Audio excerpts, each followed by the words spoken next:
सुमिता देवी की 2 बेटियां हैं, बरनाली और सोनाली। उनके पति सनातन बाबू सरकारी नौकरी करते थे। अभी वो पेंशन में जी रहे हैं। वो अपनी बड़ी बेटी को बहुत प्यार करते थे, लेकिन वो अपनी पसंद से शादी करती है। जो भी हो, छोटी बेटी की शादी वो लोग अपने पसंद से कराते हैं।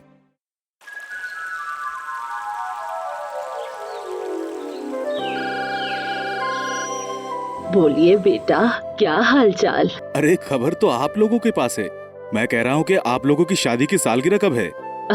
छोड़िए ना दामाद जी, अब हमारी क्या शादी की सालगिरह, वही हर रोज जैसा दिन होगा। अरे आप कहिए तो सही, कौन सी तारीख? इसी महीने में है ये तो वो कंफर्म कर दी है। वही तो 15 तारीख। पर क्यों बताइए तो? अरे सेलिब्रेट तो करना ही पड़ेगा। अरे नहीं नहीं दामाद जी, थोड़ी समस्या हो गई है। नहीं माँ जी, कोई कंजूसी नहीं चलेगी आपकी। आप लोगों को कम से कम एक 3 स्टार होटल में पूरा दिन बिताना ही पड़ेगा। हम लोग भी साथ में ही रहेंगे, लेकिन रात में वापस आ जाएंगे, ठीक है? नहीं नहीं, इस बार तो बिल्कुल ही असंभव है। आप एक काम कीजिए, फोन जरा सोनाली को दीजिए तो। हेलो, आप अभी भी इतना हेजिटेट क्यों कर रही हैं माँ? ये तो ठीक ही कह रहे हैं, सारी जिंदगी ही तो तकलीफ उठाई है, अब इस उम्र में थोड़ा तो खुलकर जी लीजिए। सुन, एक बात थी, तुझे बाद में बताऊंगी। असल में तुम अपने पापा का गुस्सा तो जानती ही हो, पल भर में भड़क उठता है। सोमनाथ को कहना बुरा ना माने, जब बाद में पता चलेगा तो खुद समझ जाओगी। अभी रखती हूँ। हाँ, आखिर बात क्या हो सकती है? माँ कुछ कहने जा रही थी पर चुप हो गई। खैर जो भी हो, पर तुम्हारा तो जवाब नहीं है बाबा। उफ, बच्चों की तरह पार्टी दीजिए, सेलिब्रेट कीजिए। क्या जरूरत थी तुम्हें ये कहने की? उनकी सालगिरह है, वो समझेंगे, तुम्हें उससे क्या? क्या पता वो इतनी गुस्सा क्यों हो गई है। लेकिन माँ जी तो तुम्हें सारी बातें बताती है, लेकिन बताना चाहकर भी बता नहीं पाई। बात तो कुछ क्लियर नहीं हो पाया। तुम तो बात ही मत करो, बात करना आता ही नहीं है तुम्हें।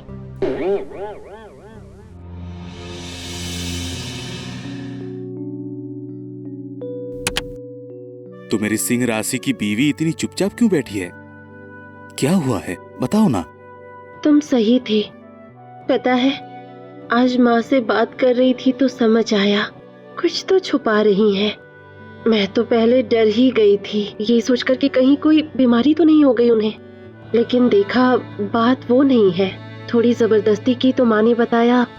सुनिए, आपके दामाद को एक फ्लैट पसंद आया है, देखते देखते चुमकी की उम्र हो जाएगी और इस घर में रिश्ता आना तो बहुत मुश्किल है। आप लोगों ने पहले इतनी तकलीफ से सोनाली की शादी यहाँ से की है, आप तो सब समझते हैं। आज नहीं तो कल हमें ही तो मिलेगा, अगर इसी समय दे दे तो बड़ा उपकार होगा। दीदी की ये बात सुनकर मम्मी पापा ने हाँ कह दिया है। दीदी के फ्लैट खरीदने का पैसा पापा ही दे रहे हैं अपना बैंक अकाउंट खाली करके। और यही दीदी शादी के बाद मम्मी पापा को ढंग से देखने तक नहीं आई। उनकी किसी भी तकलीफ में इतनी दूर से हमें ही दौड़कर जाना पड़ता था। आप ही तो मम्मी पापा को घुमाने ले गए थे, और वही मम्मी पापा। उनके पैसे हैं, चाहे वो जिस किसी को भी दे, तुम्हारा तो कहना नहीं बनता। माँ की इस बात से मुझे बहुत बुरा लगा है जी। उन लोगों ने मुझे इसलिए नहीं बताया क्योंकि शायद मुझे पसंद न आए। अगर तुम कोई बाधा डालो, सुनकर बहुत तकलीफ हुई मुझे।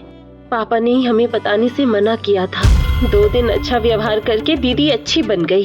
शादी के बाद तो जानते ही हो, मौका मिलते ही कितनी बार बेइज्जती की है। मजाक मजाक में मम्मी पापा को न जाने कितनी बातें सुनाई है, वो लोग एक झटके में भूल गए। यही दीदी जीजा जी से शादी करने के लिए अपनी माँ तक को धक्का मारकर चली गई थी। पापा को कितनी उटपटांग बातें सुनाई थी, यहाँ तक कि जैम्बो ने मेरे पापा को अशिक्षित कहा। वो लोग सब कुछ भूल गए, पर आखिर में उन्होंने मुझे ही पराया बनाया। देखो, जो भी हो, तुमने तो उन लोगों को कुछ नहीं कहा ना। मैं बैंक अकाउंट खाली करने से मना कर रही हूँ। अच्छा तुम ही बताओ, कोई मुसीबत आ गई, विपत्ति आ गई तो फिर क्या होगा? उफ, तुम्हारा वो एक ही बीमारी है। अब ये सब छोड़ो भी, उन लोगों के पैसे वो लोग चाहे जो कुछ भी करे। ए जी, तुम्हारे भी लालच हो रही है क्या? क्या तुम मुझे ऐसा समझते हो? असल में बस बहुत तकलीफ हुई है मुझे।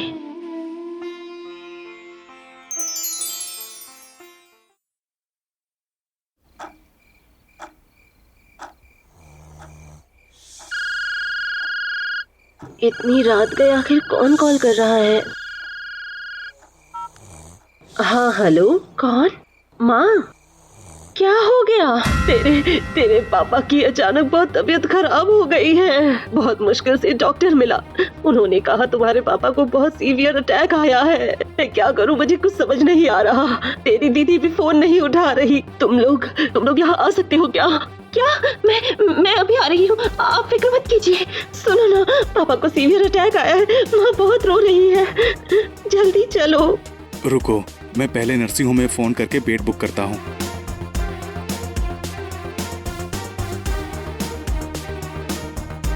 सुनते हो, एम्बुलेंस मिल गया ना? हाँ, सब हो गया है। डोंट वरी, चलो हम निकल पड़ते हैं।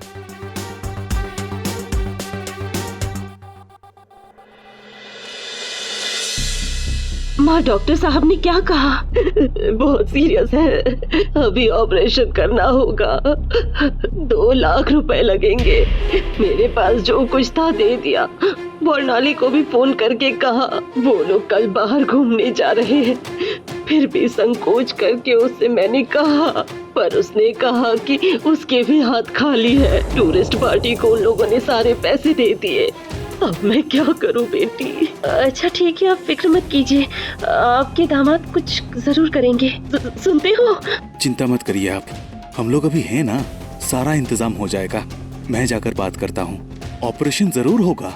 बचा लिया बेटा, बचा लिया। आपको किस मुंह से?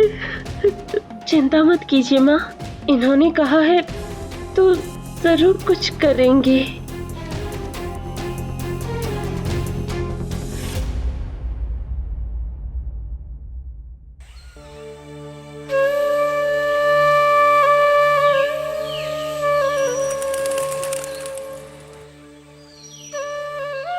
रात बहुत टेंशन में गुजरी।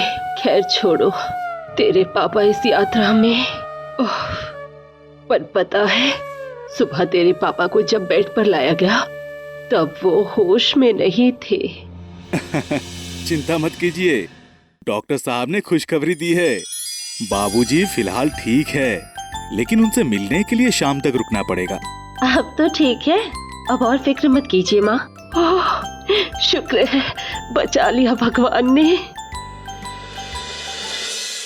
अब जरा बताना तो डार्लिंग, तुमने पैसों का इंतजाम कैसे किया? सुनना जरूरी है क्या? हाँ बिल्कुल, क्योंकि मैं तुम्हारी पत्नी हूँ। हमारे बच्चे की पढ़ने के लिए कुछ पैसे जोड़े थे, उसे ही। बेटा, मेरे गले लग जाओ बेटा, गले लग जाओ। मेरा अपना बेटा भी होता, मुझे तो नहीं लगता कि वो इतना करता। अरे वाह, यहाँ तो कोई फिल्म का सीन चल रहा है। माँ, मुझे आने में थोड़ी देर हो गई। वो लोग ऊपर नहीं आए, सोचा एयरपोर्ट जाने से पहले आपसे मिलती जाऊं। पापा तो ठीक है ना? हाँ दीदी, बिल्कुल ठीक है, थोड़ी देर पहले ही बेड पर आए हैं। तुम लोग हो? चलो ठीक है, मुझे शांति मिली। माँ, आपको इस हाल में छोड़कर जाने में मुझे इतना बुरा लग रहा है ना।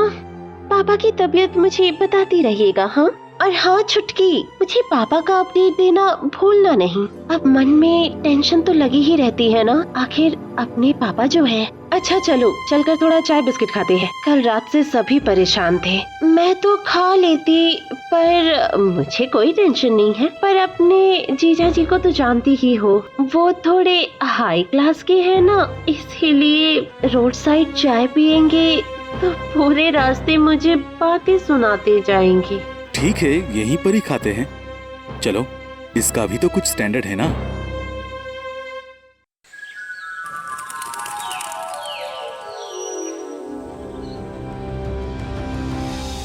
अच्छी जगह की चीजों का टेस्ट अलग ही होता है, समझे तमाल? तुम्हारे भैया हमेशा एक बात कहते हैं, स्टैंडर्ड मेंटेन करना पड़ता है। हमारी बेटी को भी हम यही बात सिखाते हैं। दीदी, एक और सैंडविच देने के लिए कहूँ? हाँ, मिल जाए तो अच्छा ही है। साथ में जरा कॉफी भी कह देना। सुबह कुछ खाया नहीं था क्या? अब नहीं, असल में क्या है ना माँ, आपकी नातिन और दामाद यही आते समय 26B हैरिसन स्ट्रीट वहाँ के एक होटल में गए थे ब्रेकफास्ट करने, पर यहाँ तो मेरे मन में उथल पुथल हो रहा था, इसलिए मैं थोड़ा बहुत खाकर ही यहाँ चली आई। तो बिना खाए अपने पिता से मिलने आई है। ऐसा क्यों कह रही हैं? जानती तो है। चुप कीजिए, सुन लिया तो अभी यहीं पर। तो फिर दीदी कहाँ जा रहे हो तुम लोग? तुमने तो बताया ही नहीं। वियतनाम जा रहे हैं। असल में बहुत खर्च है ना, और धमाल का तो मतलब प्रेशर हो जाएगा, इसीलिए नहीं बताया। वैसे सुना है बहुत सुंदर जगह है वो, समुद्र है, पहाड़ है, बहुत खूबसूरत जगह है वहाँ। सही कह रही हो तुम, जरूर यूट्यूब में देखा होगा तुमने। वही तो तुम्हारे जीजा जी ने कहा, हम लोग अब देश नहीं विदेश जाएंगे, इसके बाद शायद यूरोप टूर पर भी जाएंगे। तुम्हारे जीजा जी की तनख्वाह बहुत बढ़ गई है पता है। आने वाले ठंड में विदेश ही जाएंगे। यूरोप तो सपनों का देश है, बहुत सुंदर है, मैं यूट्यूब पर सब देखती हूँ। वाह बहुत अच्छा, मुझे तो बड़ी खुशी हो रही है। मैं क्या ही बताऊँ, हम लोगों को फोटो जरूर भेजना।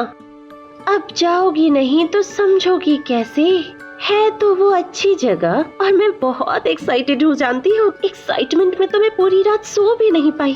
पता नहीं हम लोग कब जाएंगे, ये सोचते सोचते मैं तो सपने भी देखने लगी। हाँ बोलिए, आ गए क्या? अच्छा मैं आ रही हूँ, चलती हूँ माँ। अच्छा चलती हूँ, वो आ गए हैं, मैं जा रही हूँ। हाँ पहुँचकर फोन करूँगी। हाँ बाय। स्वार्थी कहीं की।